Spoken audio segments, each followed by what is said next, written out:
В Мирном широко отметили день рождения Всесоюзного Ленинского коммунистического союза молодежи. Вечер встречи комсомола прошел во Дворце культуры «Алмаз». Собрались люди старшего поколения и молодые представители организации. Комсомольцам 21 века торжественно вручили членские книжки. Подробности в сюжете Венеры Багаевой.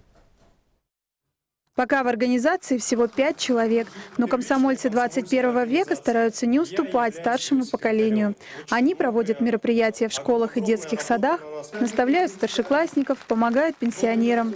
В этот вечер им вручили алые книжки, билеты организации. Прозвучали напутственные слова из старших поколений. Что можно вот сейчас сказать нашим молодым ребятам, которые вступили? Я считаю, всегда всю жизнь придерживаюсь такого мнения, что на свете хороших людей больше. И честных, и порядочных, понимаете? Просто плохое все бросается в глаза. А это вроде бы норма жизни. Так что, если и сейчас есть в стране запрос на патриотизм, на то, что все у нас было, вот, на героизм, потому что неизвестно, что нас еще ждет.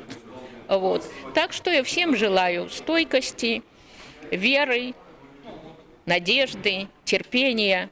Подвигло меня, наверное, скорее всего, то, что все-таки мои родители, мои отцы, деды состояли тоже в комсомоле. И когда у меня появилась возможность, чтобы я тоже в него вступил, соответственно, я сразу же взял все силы в руки и подал заявление на то, что я хочу стать одним из партии. Для юных зрителей этот вечер был как поход в музей. Они вместе с участниками вновь перелистнули страницы истории своей страны и города. Но история продолжается в лице молодого поколения, которое создает историю нового государства.